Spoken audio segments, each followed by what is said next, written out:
பூமியில நிறைய பிரச்சனைகள் ஏற்கனவே போயிட்டு இருக்கு. நிறைய பாப்புலேஷன்ஸ் வந்து அதிகமாகுது. இதனால பொல்யூஷன்ஸ், நேச்சுரல் டிசாஸ்டர், பூமிக்கே இப்ப பாதுகாப்பு இல்லாம தான் இருக்கு. இந்த பிரச்சனை பத்தாதுன்னு இப்போ புதுசா செவ்வாய் கிரகத்தை சுத்தி ஒரு பெரிய சைஸ் பிளாக் கலர்ல ஸ்பியர் ஒன்று சுத்திக்கிட்டு இருக்கு. இது மட்டும் பூமிக்கு வந்துச்சுன்னா நிச்சயமா இங்க இருக்கிற எல்லாருமே அழிஞ்சு போயிடுவாங்க.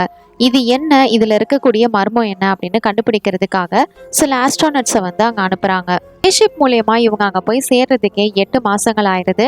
அங்க போனதுக்கு அப்புறமா அதோட மர்மம் என்ன அப்படிங்கறத கண்டுபிடிச்சு அதை சால்வ் பண்றாங்களா, இல்ல அங்க போனதும் இவங்களுக்கே ஏதாவது பயங்கரமான ட்விஸ்ட் காத்திருக்கா அப்படிங்கிறது தான் இந்த ஃபிலிமோட ஸ்டோரி. இது 2022ல ரிலீஸ் ஆன டியூஎஸ் அப்படிங்கிற சைஃபை த்ரில்லர் ஃபிலிம். அதுக்கு முன்னாடி நம்மளோட சேனலை யாரெல்லாம் சப்ஸ்கிரைப் பண்ணலையோ மறக்காம சப்ஸ்கிரைப் பண்ணிக்கோங்க. இந்த வீடியோக்கு ஒரு லைக்கையும் தட்டி விட்டுருங்க. பூமியில இப்போ பாப்புலேஷன் அதிகரிச்சிட்டு இருக்கிறதுனால பூமி இப்போ அழிவை நோக்கி போய்கிட்டு இருக்கு அப்படின்னு தான் சொல்லணும். ஏன்னா இப்படியே போயிட்டு இருந்தது அப்படின்னா ஃபியூச்சர்ல நிச்சயமா இங்க இருக்கிற எல்லா மக்களுமே அழிஞ்சு போயிடுவாங்க. நேச்சுரல் டிசாஸ்டர்ஸ் அப்படி இப்படின்னு நிறைய அழிவுகள் வந்துட்டு தான் இருக்கு. இது பத்தாதுன்னு இப்போ புதுசா செவ்வாய் கிரகத்துல ஒரு பெரிய சைஸ் மர்மமான பிளாக் கலர் ஸ்பியர் ஒன்று சுத்திட்டு இருக்கு. இது மட்டும் இப்போ பூமிக்கு வந்தது அப்படின்னா நிச்சயமா இங்க இருக்கிற எல்லாருமே வந்து இறந்துருவாங்க. இது என்ன ஏதுன்னு பாக்குறதுக்காக ஸ்பேஸ் ஷிப்ல சில ஆஸ்ட்ரோனட்ஸை வந்து ஒரு டீம் வந்து அனுப்புறாங்க. மொத்தம் 6 பேரை இவங்க வந்து செலக்ட் பண்ணி அனுப்பியிருக்காங்க. இவங்க கிட்டத்தட்ட 8 மாசமா இந்த ஹைப்பர் நேச்சர் சாம்பர்ல தான் வந்து இருக்காங்க. இப்போ கார்லா அப்படிங்கிற இவங்க தான் இந்த படத்தோட ஹீரோயின். இவங்களோட பொண்ணும் இவங்களோட அம்மாவும் கார்ல போயிட்டு இருக்கும்போது 2 வருஷத்துக்கு முன்னாடி மர்மமான முறையில் ஆக்சிடென்ட்ல இறந்துடுறாங்க. இந்த மாதிரி ஒரு கனவோட அவங்க வந்து அப்படியே அந்த சாம்பருக்குள்ள இருந்து வெளியில வராங்க. வெளியில வந்ததுமே அங்க இருக்கிற மற்ற க்ரூ மெம்பர்ஸும் வந்து வெளியில வர ஆரம்பிக்கிறாங்க. கிட்டத்தட்ட 8 மாசங்கள்லாம் அப்படியே இருந்ததுனால எல்லாம் வெளியில வந்துட்டு உடம்ப கொஞ்சம் ஸ்ட்ரெச் பண்ணிட்டு ரிலாக்ஸ் பண்றாங்க. க்ரூ மெம்பர்ஸ்ல ரூபின் அப்படிங்கிற இவன் கொஞ்சம் பதட்டமாவே இருக்கான். ஒருவேளை இந்த ஹைபர்னேஷன் இவனுக்கு ஃபர்ஸ்ட் டைமா இருக்கலாம், அதனால நீங்க கொஞ்சம் ரெஸ்ட் எடுங்க அப்படின்னு சொல்லிட்டு கார்ல வந்து சொல்றாங்க.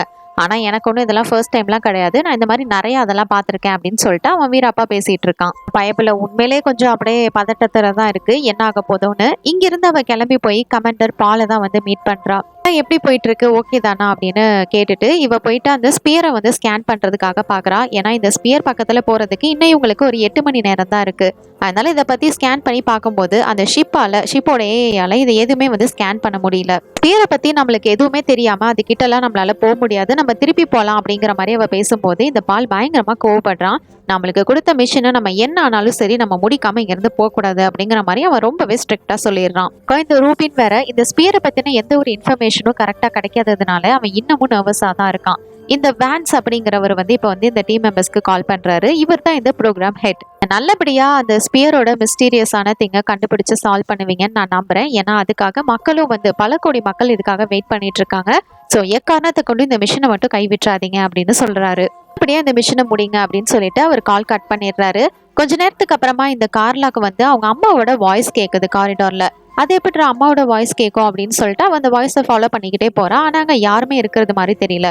ஒரு பக்கம் ரூபின் அவனோட ரூம்லயும் அவனுக்கு ஏதோ ஒரு மிஸ்டீரியஸான சவுண்டு கேட்டுக்கிட்டே இருக்கு.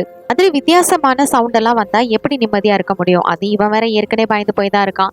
இவன் கொஞ்சம் டென்ஷனா என்னடா சவுண்ட் இது அப்படின்னு சொல்லிட்டு இவளோட ரூமுக்குள்ள வர கரெக்டா அப்ப வேன்ஸ் வந்து இவளுக்கு வீடியோ கால் பண்றாரு. அவளை பார்த்ததுமே கண்டுபிடிச்சிடுறாரு, என்ன ரொம்ப டென்ஷனா இருக்கு அப்படின்னு சொல்லிட்டு. அதெல்லாம் ஒண்ணும் இல்லையே அப்படிங்கிற மாதிரி அவ சொல்றதுக்குள்ளேயே அந்த கால் வந்து டிஸ்கனெக்ட் ஆகிருது.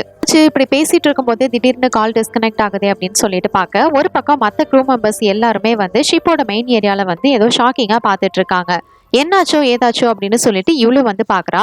பார்த்தா அந்த ஸ்பியர்ல இருந்து ஒரு பிரைட்டான லைட் வந்து இவங்களோட அந்த ஷிப் மேலதான் வந்து படுது. அப்படி பட்டதுமே அந்த சிஸ்டம்ல இருக்கிற சில இதெல்லாம் வந்து ஒர்க் ஆகாம ஆஃப் ஆகிருது. திடீர்னு இப்படி என்ன ஆகுது அப்படின்னு சொல்லிட்டு இதை பத்தி ஏஐ மூலியமா பார்க்கலாம் அப்படின்னு சொல்லிட்டு கார்லா ட்ரை பண்றா. ஆனா எதுவுமே வந்து கனெக்ட் ஆகல. அப்பதான் க்ரூல இருக்கிற டெஸ் அப்படிங்கிற இந்த பொண்ணு இந்த சிக்னல் எல்லாமே நம்ம அதை ஃபாலோ பண்ணணுங்கிறதுக்காக தான் அப்படிங்கிற விஷயத்த கண்டுபிடிக்கிறா. அதுல இருந்து வேற ஏதோ ஒரு மெசேஜ் வந்துகிட்டே இருக்கு. அதை வந்து நம்ம கார்ல வந்து டீகோட் பண்ணி பாக்குறா. என்ன மெசேஜ் தான் அதுல வந்து டிரான்ஸ்மிட் ஆகுது அப்படின்னு வந்து டீகோட் பண்ணி பார்க்கும்போது அதுல வந்து டியூஎஸ் அப்படிங்கிற மாதிரி தான் வந்து வந்திருக்கு. டியூஎஸ் அப்படின்னா கடவுள் அப்படிங்கிற மாதிரியான அர்த்தம். அப்படி வந்ததுமே என்ன பண்றது அப்படின்னு இவங்க யோசிச்சுட்டு இருக்கிற டைமிங்ல நம்ம ரூபின் வேற ஏற்கனவே பயந்து போய் தான் கிடக்குறாங்க.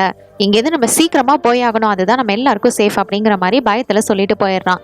ஆனா கார்லாவோ இங்கிருந்து நம்ம போறதை பத்தி யோசிக்க முடியாது. ஏன்னா இந்த ஏஐ வந்து நம்ம ஃபிக்ஸ் பண்ணாம இங்க இருந்து போக முடியாது. மேபி அது ஏலியனா இருந்தது அப்படின்னா நம்ம எல்லாரையும் ஹாஸ்டேஜா பிடிச்சிரும் அப்படிங்கிற மாதிரி இவ வந்து ஒரு பக்கம் சொல்லிட்டு இருக்கா. ஆனா இது எல்லாத்துக்கும் எதிராக தான் இந்த கமாண்டர் பால் வந்து இருக்காரு. என்ன நடந்தாலும் சரி இந்த மிஷனை மட்டும் நம்ம வந்து நிறுத்தவே கூடாது, நம்ம முன்னேறி தான் போயாகணும் அப்படிங்கிற மாதிரி தான் சொல்றாரு. பின் போனால அவங்கள ஃபாலோ பண்ணிக்கிட்டே இவங்க போய் பார்த்தா அவன் ரொம்பவே பயத்துல கீழே உட்காந்து அழுதுட்டு இருக்கிறான். அந்த கடவுள்கிட்ட இருந்து, அதாவது அந்த டிரான்ஸ்மிட்டர்ல இருந்து இவனுக்கு ஒரு மெசேஜ் கிடைச்சிருக்கும், அது ஜட்ஜ்மெண்டே அப்படின்னு, அந்த மேடே அந்த மாதிரி. ஸோ இவங்க எல்லாருமே ரொம்பவே வந்து இப்போ பயந்து போயிடுறாங்க. நல்லா பயந்து போயிருக்கிற ரூபினும் எப்படியாவது இந்த மிஷனை முதல்ல கேன்சல் பண்ணுங்க அப்படின்னு சொல்லிட்டு அவன் அங்கேருந்து போயிடுறான். இதை பத்தி நம்ம ஏதாவது எல்லாரும் சேர்ந்து டிஸ்கஸ் பண்ணணும் அப்படின்னு சொல்லிட்டு எல்லா க்ரூ மெம்பர்ஸும் உட்காந்து டிஸ்கஸ் பண்றாங்க. இங்க இருக்கிற ஒல்ஃப் அப்படிங்கிற இவர் என்ன சொல்றாருன்னா, நம்மளோட வேலையை முடிக்காம நம்மளால நிச்சயமா திருப்பி போக முடியாது. ஏன்னா அதுல இருந்து ஏலியன் வந்தது அப்படின்னா கூட நம்ம அதை உடனே வெடிக்க வைக்கணும் அப்படிங்கிற மாதிரி இவங்களோட பிளானை பத்தி இவங்க வந்து டிஸ்கஸ் பண்ணிட்டு இருக்காங்க.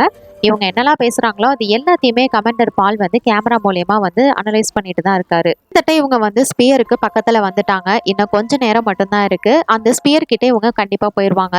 ஸ்பியர் கிட்ட நெருங்க நெருங்க நம்ம கார்லாக்கு மறுபடியும் அந்த வாய்ஸ் கேட்குது. அவளுக்கு மட்டும் இல்லை, ரூபினுக்கும் அதே மாதிரி வந்து வாய்ஸ் கேட்க ஆரம்பிக்குது.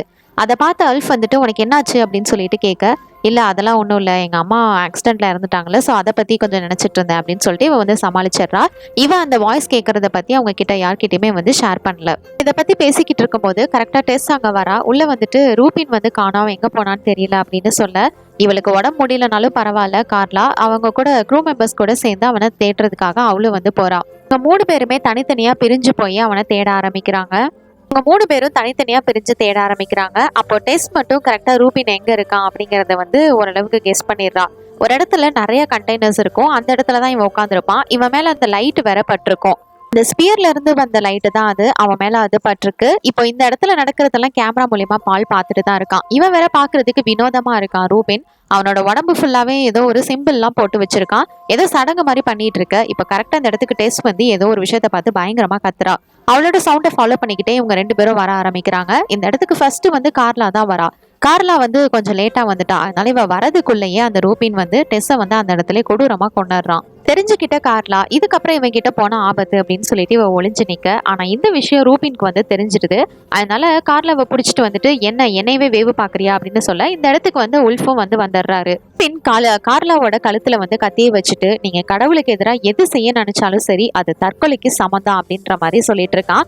அது மட்டும் இல்ல, அந்த பால் வந்து ஏதோ வினோதமான விஷயத்த செய்யறான், அவன் ஏதோ ஒரு விஷயத்த மறைச்சிட்டு இருக்கான் அப்படின்னு அவனை பத்தி சொல்ல வரும்போது கரெக்டா இந்த இடத்துக்கு வந்து பால் வந்துடுறான். கொஞ்சம் கூட யோசிக்காம ரூபினா அந்த இடத்துல சுட்டு கொண்டுறான். இதுக்கப்புறமா தான் கார்லா வந்து கொஞ்சம் ரிலாக்ஸ் ஆகுறா. ஆனா கொஞ்சம் கூட யோசிக்காம அவனோட க்ரூ மெம்பர்ஸே வந்து கொண்டு இருக்கான். இந்த இடத்துல இப்போ 2 பேர் வந்து இறந்து போயிட்டாங்க. அதை பத்தின ஃபீலிங்ஸ் கொஞ்சம் கூட அவனுக்கு இல்லை. இவங்க 2 பேரோட பாடியுமே டிஸ்போஸ் பண்ணுங்க அப்படிங்கிற மாதிரி அவன் சொல்றான். கிட்ட க்ரூ மெம்பர்ஸை இழந்ததுக்கான ஃபீலிங்ஸ் கொஞ்சம் கூட இல்லவே இல்லை. இந்த இடத்துல கார்லா ரூபினோட கத்தியை வேற எடுத்து வச்சுக்கிறா. இவ வந்து இப்போ பால் கூட தான் எலிவேட்டர்ல போறா. அப்படி லிஃப்ட்ல போறப்போ இவன் வந்து அப்படியே கொஞ்சம் அமைதியா தான் இருக்கான். ஆனா பால் வந்து பயங்கர கோவத்துல இருக்கான். இதை பாரு, இந்த மிஷனை கெடுக்கிற மாதிரி நீங்க யாரு என்ன பண்ணாலும் அவ்வளவுதான், அதனால ஒழுங்கா அந்த மிஷனை கம்ப்ளீட் பண்ண பாருங்க, புரியுதா அப்படின்னு சொல்லிட்டு அவன் வந்து ஸ்ட்ரிக்டா சொல்லிடுறான். அவ ரூமுக்கு வந்ததுக்கு அப்புறமா இவ பயங்கரமா கத்துறா. இதை பாரு, நம்மளோட க்ரூ மெம்பர்ஸ்ல 2 பேரை நம்ம இழந்திருக்கோம், அதை பத்தின ஃபீலிங்ஸ் கொஞ்சம் கூட உனக்கு இல்ல அப்படிங்கிற மாதிரி இவ திட்ட. ஆனா அதை பத்திலாம் அவன் கொஞ்சம் கூட கவனிக்கவே இல்லை. அங்கிருந்து கிளம்பி போயிடுறான். இந்த அல்ஃப் இருந்துட்டு அந்த 2 பேரோட டெட் பாடியும் அவங்களோட ஹைபர்னேஷன் சாம்பருக்குள்ள வந்து வைக்கிறாரு. அப்படியே கட் பண்ணா இவங்களோட இந்த பெரிய ஸ்பேஸ் ஷிப்ல இருந்து அவங்க சின்ன ஒரு சாம்பருக்கு வந்து மாறி இந்த ஸ்பியர் பக்கத்துல போறாங்க. ஏன்னா கிட்டத்தட்ட இன்னும் ஒரு 3 hours தான் இருக்கு. இவங்க நிச்சயமா ஸ்பியர் பக்கத்துல போயிருவாங்க. சின்ன ஷிப்ல வந்து அவங்க மாறினதுமே இவங்களுக்கு வந்து இப்போ கொஞ்சம் சிக்னல்லாம் கிடைக்க ஆரம்பிக்குது. ஸ்பியருக்கு கொஞ்சம் பக்கத்துல வேற போயிட்டாங்க. சிக்னல் எல்லாமே இவங்களுக்கு ஆன் ஆனதும் உடனே வேன்ஸ், இவங்களோட அந்த ப்ரோக்ராம் ஹெட் கிட்ட இருந்து தான் அவங்களுக்கு கால் வருது. கனெக்ட் ஆனதுமே வேன்ஸ் வந்து இங்க இருக்கிறவங்க கிட்ட கிட்டத்தட்ட எங்களுக்கு 10,000க்கும் மேல என்னன்னே கண்டுபிடிக்க முடியாத அளவுக்கான ஸ்ட்ரக்சர்ஸ் வந்து கிடைச்சிருக்கு. இதனால இங்க இருக்கிற மக்கள் எல்லாரும் ரொம்பவே பயந்து போயிருக்காங்க. அதனால சீக்கிரமா இதுக்கான மர்மத்தை வந்து நீங்க கண்டுபிடிக்கணும் அப்படின்னு சொல்லி இவர் வந்து அனுப்புறாரு. கேட்ட உடனே கமாண்டர் பால் இருந்துட்டு கார்லாவும் எல்ஃபும் வந்து ரெடி ஆகுங்க அப்படிங்கிற மாதிரி சொல்றாரு. இந்த இடத்துல ஷான் அப்படின்ற ஒருத்தர் இருக்காரு. இவர் இருந்துட்டு அப்படிலாம் பண்ண முடியாது, நமக்கு வாலண்டியர்ஸும் சயின்டிஸ்டும் தேவை, நம்ம அப்படி தனியாலாம் போயிட முடியாதுன்னு சொல்ல, அதுக்கெல்லாம் இப்போ நம்ம கிட்ட டைம் கிடையாது, அதனால சீக்கிரமா உங்களோட சூட்ஸை போட்டுட்டு நீங்க போங்க அப்படிங்கிற மாதிரி பால் இவங்க 3 பேத்தையுமே அனுப்பி வைக்கிறாரு. அங்க என்னெல்லாம் நடக்குதோ இவர் எல்லாத்தையும் கேமரா மூலமா கண்காணிச்சுட்டு தான் இருக்கிறாரு. கார்லாவும் அவங்க கூட இருக்கிற மற்ற 2 பேரும் அந்த ஸ்பீட் கிட்ட வந்துடுறாங்க. கிரவுண்ட்ல அவங்க காலை வச்சதுமே இந்த எலிமெண்ட் என்ன அப்படிங்கறத தான் ஃபர்ஸ்ட் அவங்க ஸ்கேன் பண்றதுக்கு பாக்குறாங்க. ஆனா இவங்களோட ஸ்கேனிங் டிவைஸ் எதுவுமே இந்த இடத்துல வந்து ஒர்க் ஆகல. ஸோ நம்ம கார்ல வந்து டைரக்டா அந்த கிரவுண்ட்ல வந்து செக் பண்றாங்க. அப்படி பார்க்கும்போது இது வந்து பூமியில இதுக்கு முன்னாடி அவங்க பார்த்தது கிடையாது, அந்த எலிமெண்ட் இல்லை அப்படிங்கறத மட்டும் கன்ஃபார்ம் பண்றாங்க. அதுக்கப்புறமா அந்த இடத்துல ஒரு சின்ன கேப், அதுல இருந்து பிரைட்டான ஒரு லைட் வருது. இதுக்குள்ள இன்னும் என்ன இருக்கு அப்படின்னு பாக்குறதுக்காக இவங்க வந்து ஃபிளேர் லைட் வந்து உள்ள தூக்கி போடுறாங்க. எவ்வளவு தூரத்துக்கு இந்த மாதிரி இருக்கு, உள்ள வேற எதுவும் இருக்கா அப்படின்னு பாக்குறதுக்காக போடுறாங்க. நினைக்கிற மாதிரி இந்த இடத்துல ஏதோ ஆபத்தாலாம் கிடையாது. இந்த இடத்துல ஒரு ஹரிசான் சிம்பிள் இருக்கு. இது எதை குறிக்குது அப்படின்னா, இங்க நடந்துகிட்டு இருக்கிற நிகழ்வுகளும் சரி, இங்க வரப்போற மக்கள் யாரா இருந்தாலும் சரி, அவங்களுக்கு எந்த ஒரு ஆபத்தும் இல்லை அப்படிங்கிறது தான் அதுக்கான மீனிங். பார்த்ததுமே கார்லா இதுதான் வந்து அழிவின் முடிவு அப்படிங்கிற மாதிரி சொல்றா. இன்னும் அந்த ஸ்பியர் பக்கத்துல வந்து போறாங்க. அங்க இருந்து ரொம்பவே பிரைட்டான லைட், இன்னும் அவங்க நெருங்க நெருங்க அந்த லைட்டோட பிரைட்னஸ் வந்து ரொம்பவே அதிகமா வருது. மட்டும் இல்ல, இவங்க அந்த ஸ்பியர் பக்கத்துல போகும்போது ஏதோ மிஸ்டீரியஸான சவுண்டு வந்து கேக்குது. என்னடா இது சவுண்டு அப்படின்னு சொல்லிட்டு இவங்க எல்லாரும் வந்து பயந்து போய் பாக்குறாங்க. அப்பதான் வந்து உள்ள இருந்து பால் வந்து சொல்றாரு, இந்த இடத்துல இருந்து ஏதோ ஒண்ணு வந்து உங்களுக்கு ஒரு கம்யூனிகேட் பண்ண நினைக்குது. அதை வந்து நான் இப்ப ஏஐ மூலியமா உங்களுக்கு வந்து நான் அனுப்புறேன். அது மூலியமா நீங்க அது என்ன அப்படிங்கறது, அந்த மெசேஜ் என்னங்கிறத நீங்க தெரிஞ்சுக்கலாம் அப்படிங்கிற மாதிரி இந்த பால் சொல்றாரு. அது என்னன்னா வெல்கம் அப்படின்ற மாதிரி தான். இவங்க எல்லாத்தையும் இந்த ஸ்பியர் கிட்ட இருக்கிற ஏதோ ஒண்ணு வந்து வரவேற்றிருக்கு. இவங்க நின்றுகிட்டு இருக்க அந்த ஸ்பியர்ல இருந்து ஒரு சின்ன கேட் மாதிரி இருக்கு. அது மூலியமா யாரோ ஒருத்தவங்க வெளியில வர மாதிரியா இருக்கு. அவங்க பேச நினைக்கிறத ஏஐ மூலியமாவே இவங்க கூட வந்து கம்யூனிகேட் பண்றாங்க. இவங்க வேற யாரும் கிடையாது, இவங்க தான் இந்த முடிவோட கிரியேட்டர். இதை அவங்க வந்து உருவாக்குனதே இவங்க தான். அங்க இங்க இருக்கிறதே மனித இனத்துக்கு ஹெல்ப் பண்றதுக்காக தான். ஏன்னா இந்த கேட் வழியா வர யாரா இருந்தாலும் சரி, அவங்களுக்கு நிச்சயமா மன அமைதி கிடைக்கும். இதுக்கு முன்னாடி அவங்க லைஃப்ல சந்திச்ச பிரச்சனைகளா இருக்கட்டும், துன்பங்களா இருக்கட்டும், அது எல்லாமே வந்து சரியாயிரும். அதுக்காக தான் கார்லா நீ வந்து தேர்வு செய்யப்பட்டிருக்க. ஏன்னா மக்கள் எல்லாத்தையும் நல்ல வழியில வழிநடத்த முடியும் அப்படின்னா அது ஒன்னால மட்டும்தான் முடியும்.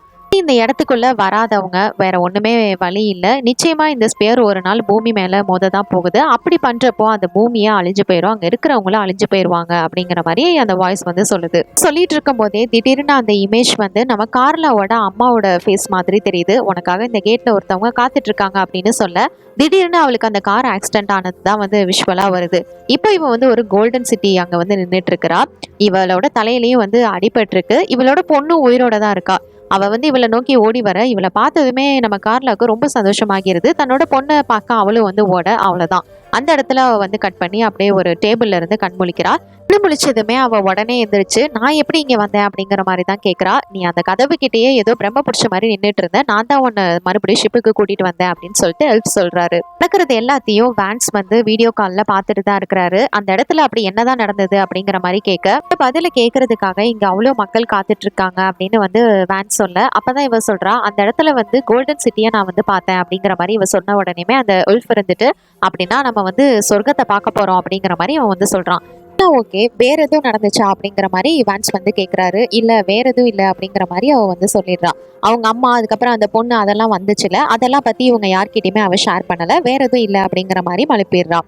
இருந்தாலும் இவங்க எல்லாத்துக்குமே இவன் மேலே வந்து ஒரு டவுட் இருக்கு. இவங்க எல்லாரும் இங்கேருந்து கிளம்பி போனதுக்கு அப்புறமா இந்த இடத்துல இவளும் ஒல்ஃப் மட்டும்தான் இருக்காங்க. நான் மறுபடியும் அந்த ஸ்பியருக்கு போகணும் அப்படிங்கிற மாதிரி இவ கேட்க, ஆனா அங்கிருந்து நம்ம ஷிப்புக்கு வந்து இங்கிருந்து கிளம்பவே ஆரம்பிச்சாச்சு அப்படிங்கிற மாதிரி இவன் சொல்றான். சரி சான் எங்க அப்படின்னு வந்து இவ கேட்கும் போது அவன் வந்து இறந்துட்டான் அப்படிங்கிற மாதிரி அவன் வந்து சொல்றான். ஆனா அது எப்படி பாசிபிள், அவர் வந்து ரொம்பவே எக்ஸ்பீரியன்ஸ் ஆன ஆளு அப்படின்னு சொல்ல, இல்ல சூட்ல வந்து கொஞ்சம் ப்ராப்ளம் இருந்தது அதனாலதான் அப்படின்னு வந்து இவன் வந்து எக்ஸ்பிளைன் பண்ணிட்டு இருக்கான். ஆனா இந்த சூட் எல்லாமே ரொம்பவே செக்யூரா தான் வந்து டிசைன் பண்ணிருப்பாங்க, நிச்சயமா அதுக்கு வாய்ப்பே இல்லை, நீங்க தான் ஏதோ பண்ணிருக்கீங்கன்ற மாதிரி இவன் வந்து கொஞ்சம் டவுட்லேயே கேட்கறா.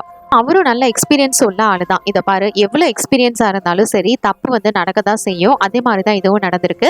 உனக்கு இப்ப தேவை ரெஸ்ட் தான், அதனால நீ நல்லா ரெஸ்ட் எடு அப்படின்னு அவர் சொல்லிடுறாரு. நான் இப்ப கொஞ்சம் கீழே போனோம், என்ன கூட்டிட்டு போறியா அப்படின்னு கேட்க, கேமரா இல்லாத பக்கமா இவங்க வந்து வராங்க. அப்பதான் இவ உண்மையிலே அங்க வந்து என்ன பார்த்தா அப்படிங்கறத பத்தி சொல்றா.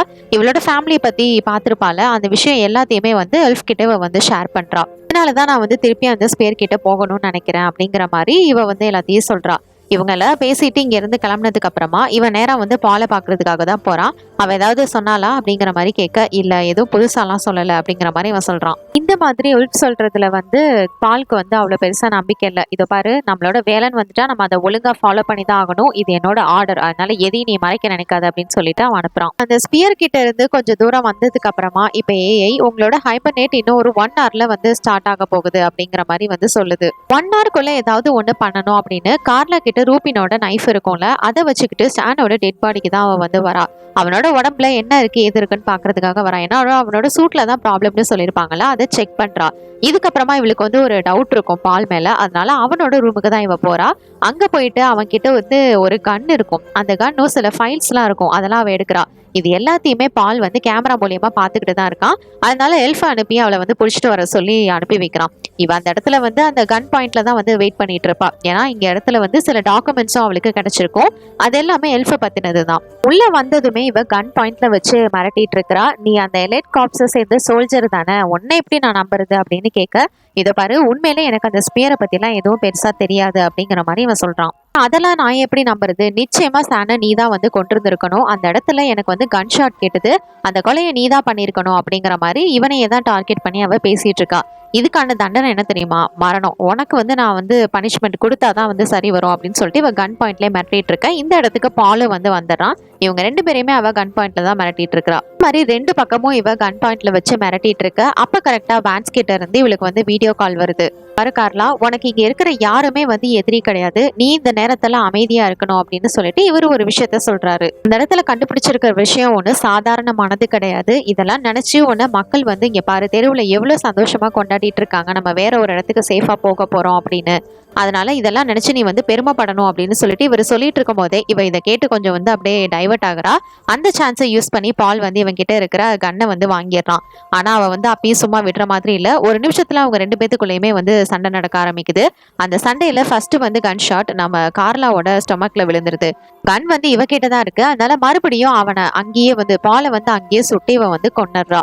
ஸ்டொமக்ல இப்ப ப்ளீடிங் ஆகிக்கிட்டு இருக்கு. இதுக்கு இவளுக்கு ஹெல்ப் பண்றதுக்கு இங்க வேற யாருமே கிடையாது, எல்ஃப் மட்டும் தான் இருக்கான். இவளுக்கு வேற வழியே இல்லை, அவனை நம்பிதான் ஆகணும். இவளுக்கு சப்போர்ட் தான் பண்றான். இந்த விஷயத்தெல்லாம் பத்தி பேசுறதுக்கு ஒரு ஆள் வேணும் தான். அதனால நான் உனக்கு ஹெல்ப் பண்றேன் அப்படின்னு சொல்ல இவளுக்கு வேற வழியே இல்லை. அதனால சரி ஓகே அப்படின்னு சொல்லிட்டு இவ வந்து ஒத்துக்கிறா. இவளுக்கு வந்து ஃபர்ஸ்ட் கொஞ்சம் பேண்டேட் போட்டு ஃபர்ஸ்ட் எய்ட் மாதிரி அவன் பண்ணி விடுறான். காயம் கொஞ்சம் சரியானதுமே நான் எப்படியாவது மறுபடியும் அந்த ஸ்பியருக்கு போகணும் அப்படிங்கிற மாதிரி தான் வந்து கேட்குறா. ஆனா இப்போ இந்த மொத்த ஏஐயோட கண்ட்ரோலுமே அந்த வேன்ஸ் கிட்ட தான் இருக்கு. இவங்க ஹெட்டை தாண்டி இவங்களால எதுவுமே செய்ய முடியாது. அதனால இந்த ஏஐயோட கோடை வந்து ஓவர் ரைட் பண்ண முடியும். ஆனா இந்த ஸ்பேஸ்ஷிப் வந்து ரொம்பவே பெருசு. அதனால மேனுவலா அதை வந்து கொண்டு வரதுக்கு கொஞ்சம் டைம் எடுக்கும். அது மாதிரி நம்ம பண்றதுனால மெயின் ப்ரொபஷன்ல கொஞ்சம் ப்ராப்ளம் ஏற்பட்டு இது ட்ரிப் ஆகவும் வாய்ப்பு இருக்கு. இதனால நம்ம பூமிக்கு திரும்புறதுக்கு 5 வருஷங்களாகவும் வாய்ப்புகள் இருக்கு அப்படிங்கிற மாதிரி இவர் சொல்றாரு. இவ்வளோ பெரிய ஷிப்போட கோடை ஓவர் ரைட் பண்ணுறது ஒன்றும் ஈஸி இல்லை. இதெல்லாம் கேட்டு இவ ரொம்பவே அப்செட் ஆயிடுறான். ஏதாவது ஒரு வழி இருக்கணுமே அப்படின்னு இல்ஃப்டா இருந்துட்டு அதை நான் பார்த்துக்கிறேன் அப்படின்னு சொல்லிட்டு அங்கேருந்து போயிடுறான். அவன் போனதுமே இவளுக்கு வேன்ஸ் கிட்ட இருந்து கால் வருது. வந்து கார்லா கிட்ட பேச ட்ரை பண்ணும்போது அவன் என்ன சொல்றானா, எனக்கு தேவைப்பட்டா நான் அந்த ஸ்பியரவே அழிச்சிருவேன், ஏன்னா இவளுக்கு வந்து தெரிஞ்சிருச்சு இதுல வந்து இவனும் வந்து ஏதோ ஒரு பொய் சொல்றான் அப்படின்னு. எதையோ ஒண்ணு மறைக்கிறான்னு தெரிஞ்சுக்கிட்டே வந்த மாதிரி சொல்ல அதான் வேன்ஸோட உண்மையான முகமே நமக்கு தெரிய வருது. ஆக்சுவலா அந்த ஸ்பியரை உருவாக்குனதே இந்த வேன்ஸ் தான். அங்க வந்து கடவுள் அப்படி இப்படின்னு அதெல்லாம் எதுவுமே கிடையாது. எதுக்காக அப்படின்னு பார்த்தா இந்த பூமியில பாப்புலேஷன் ரொம்பவே அதிகமாயிக்கிட்டு இருக்கு. இப்படியே போயிட்டு இருந்தா ஃபியூச்சரே இல்லாம போயிடும். எல்லாமே ஒருத்தருக்கு ஒருத்தர் அடிச்சுக்கிட்டு இல்லைன்னா நேச்சுரல் டிசாஸ்டர்னாலேயே அழிஞ்சு போயிடுவோம். அதனால கிட்டத்தட்ட 600 கோடி மக்களை மட்டும் நம்ம வச்சுக்கிட்டு மிச்சம் 1500 கோடிக்கு மேல இருக்கிற மக்களை நம்ம வந்து கொல்ல போறோம். அதுக்காக தான் இது. அவங்க எல்லாரும் இது வந்து ஒரு சொர்க்கம்னு நினைச்சிட்டு நுழைவாங்க. ஆனா அது எல்லாமே வந்து அவங்களுக்கு நரகம் மாதிரி தான் அப்படின்னு சொல்ல, ஆனா இதுல எதுக்கு என்னோட ஃபேமிலி விஷன்ஸ் எல்லாம் வந்துச்சு, என்னோட அம்மா அவங்களோட இதெல்லாம் கேட்டுச்சு அப்படின்னு கேட்கும் போதுதான் எல்லாமே உன்னோட ஆக்சிடென்ட் நடந்தப்பவே நான் பண்ணது தான். உன்னோட தலையில ஒரு சிப் வச்சிருக்கேன். ஏன்னா நீ இதுக்கு நல்ல ப்ராக்டிஸ் எடுத்துக்கணும்ல. இதை ஒன்றை தவிர வேற யாராலையும் வந்து இவ்வளோ பர்ஃபெக்டா செய்ய முடியாது. அதுக்காக தான் இது எல்லாமே பண்ணேன் அப்படிங்கிற மாதிரி இவன் எல்லா உண்மையுமே சொல்றான். நீ ஒரு மிருகம் அப்படின்னு சொல்லிட்டு இவன் வந்து பயங்கரமா திட்டிட்டு இருக்கா. ஆனா இப்ப எது செஞ்சும் ஒன்றும் ஆக போறது இல்லை அப்படின்ற தைரியம். அப்பதான் ஒரு பக்கம் எல்ஃப் இருந்துட்டு நான் வந்து அதை கண்டுபிடிச்சிட்டேன் அப்படிங்கிற மாதிரி சொல்றான். ஸ்பேஸ்ஷிப்போட சென்டர் பிளேஸுக்கு வந்துட்டான். இந்த இடத்துல இருந்து இதை வந்து டிஸ்ட்ராய் சீக்கிரமா பண்ண முடியும். இவங்க ரெண்டு பேரும் ஏதோ பிளான் பண்றாங்கன்னு தெரிஞ்சுக்கிட்டு இவன் என்ன பண்றான்னா ஸ்பேஸ்ஷிப்பை செல்ஃப் டிஸ்ட்ரக்ட் பண்ண சொல்லி ஏஐ கிட்ட இன்ஸ்ட்ரக்ட் பண்ணிடுறான். இதனால இன்னும் 3 நிமிஷத்துல இந்த மொத்த ஸ்பேஸ்ஷிப்பும் வெடிச்சு செதற போகுது. அதனால கோவமான கார்ல என்ன பண்றான்னா அங்கிருந்து ஹாலோகிராம் மிஷினை வந்து சுட்டுறா. அப்படி சுட்டதுக்கு அப்புறமா எல்லா ஃபோன் கால்ஸுமே வந்து டிஸ்கனெக்ட் ஆகிருது. இப்போ இவளால வந்து அல்ஃபையும் வந்து கனெக்ட் பண்ண முடியல. எப்படியாவது இங்க இருந்து இவங்க சீக்கிரமா வெளியில போயாகணும். ஒரு ஷிப் எடுத்துட்டு போகணும் அப்படின்னா கூட இவளுக்கு வந்து கோடு தேவை. இப்ப எப்படியாவது அவனை கான்டாக்ட் பண்ணி கோடு கேட்டுட்டு நீயும் சீக்கிரம் வா அப்படின்ற மாதிரி சொல்ல இவன் இப்பதான் வந்து லிஃப்ட்லேயே வந்துட்டு இருக்கான். இவங்க வரதுக்கும் இந்த டைம் முடியறதுக்கும் கண்டிப்பா வந்து பத்தாது. அதுக்குள்ள இந்த ஷிப் மொத்தமா வெடிச்சு சிதற ஆரம்பிச்சிரும். அதனால நீ போயிட்டே இரு, நம்ம பாத்துக்கலாம் அப்படிங்கிற மாதிரி இவன் வந்து சொல்லிட்டு இருக்கான். அவளை விட்டுட்டு போறதுக்கு இவளுக்கு வந்து மனசே இல்ல. இருந்தாலும் இதை பத்தி அவ யோசிச்சுக்கிட்டு இருக்கும் போதே அந்த ஸ்பேஸ் ஷிப்ல அங்கங்க வந்து ஒரே டைம்ல நிறைய இடம் வந்து வெடிக்க ஆரம்பிக்குது. இப்படி வெடிச்சு செதறினதுனால இவளோட அந்த ஒரு பகுதி மட்டும் தனியா இது பண்ணி பிரிச்சு வந்துருது. இவ வந்து ரொம்பவே ஃபீலிங்ஸோட அவன் வந்து இறந்து போயிட்டான் அப்படிங்கிற மாதிரி நினைக்க. ஆனா ஜஸ்ட் மிஸ்ல அவன் வந்து இந்த இடத்துக்கு வந்திருந்திருப்பான். இந்த 2 பேரும் இந்த மொமெண்ட்டை ரொம்பவே ஜாலியா வந்து செலிப்ரேட் பண்றாங்க. ஏன்னா இந்த ஸ்பேஸ் ஷிப்ல கிட்டத்தட்ட பாதிக்கும் மேல வந்து இப்ப வெடிச்சு சிதறிடுச்சு. இதுக்கப்புறம் நம்ம இதை வந்து மேனுவலா வந்து ஓவர் ரைட் பண்ண முடியும் சீக்கிரமாவே, அது ரொம்ப ஈஸி தான் அப்படின்னு சொல்லிட்டு சொல்ல, இதை வந்து அவங்க சந்தோஷமா கொண்டாடுறாங்க. ட்ரிங்க் எல்லாம் சாப்பிட்டுட்டு சந்தோஷமா கொண்டாடுறாங்க. சரி, அதை வந்து நம்ம 2 பேரும் சேர்ந்தே பண்ணலாம், மேனுவலா நம்ம வந்து ஓவர் ரைட் பண்ணிடலாம் அப்படிங்கிற மாதிரி சொல்ல, இவன் வந்து சரி சரி அப்படின்னு கேட்டுட்டு உள்ள போனதுக்கு அப்புறமா தான் இவளை தனியா வச்சு லாக் பண்ணிடுறான். நிச்சயமா இது வந்து பாசிபிள் கிடையாது. இதை பத்தி உலகத்துல இருக்கிற மக்கள் கிட்ட சொல்றதுக்கு யாராவது ஒருத்தர் உயிரோட இருந்தாகணும். அதை பண்றதுக்கு நீ தான் கரெக்டான ஆளு அப்படின்னு சொல்லிட்டு அவளுக்கு கடைசியா ஒரு குட் பை சொல்லிட்டு இவன் வந்து உள்ள போறான். போய் அதை மேனுவலா ஆக்டிவேட் பண்றதுனால இந்த ஸ்பியர் வந்து மொத்தமா வந்து அழிய ஆரம்பிச்சிருது. அது மொத்தமாவே வந்து வெடிச்சு சதறிடுது. இப்ப இவ மட்டும்தான் இங்க இருந்து பூமிக்கு டிராவல் பண்றா. அங்க இருக்கிற ஏஐ இவ கூட நீங்க இங்க இருந்து பூமிக்கு டிராவல் பண்ண 7 இயர்ஸ் இருக்கு அப்படிங்கிற மாதிரி ஒரு வாய்ஸ் கொடுக்குது. இந்த படத்தோட கதை முடியுது. பாப்புலேஷன் அதிகமா இருக்கிறதுனால பாதிக்கும் மேல ஜனநாயகத்தை குறைக்கணும் அப்படிங்கிறதுக்காக தான் வேன்ஸ் வந்து இந்த மாதிரி செஞ்சிருக்கான். அதை எப்படியோ நம்ம கார்ல கண்டுபிடிச்சு இந்த உலகத்தையே வந்து காப்பாத்துறா. திட்டத்தட்ட தானோஸ் மாதிரி தான். இந்த படத்தை பத்தி நீங்க என்ன நினைக்கிறீங்கன்னு என்னோட கமெண்ட் செக்ஷன்ல ஷேர் பண்ணிக்கோங்க. இது மாதிரி வேற ஏதாவது படத்தை பத்தியோ சீரிஸ் பத்தியோ நான் பேசணும்னு நினைச்சாலும் மறக்காம கமெண்ட் செக்ஷன்ல பண்ணுங்க. Until then tata bye bye from உங்கள் தமிழ் பொண்ணு.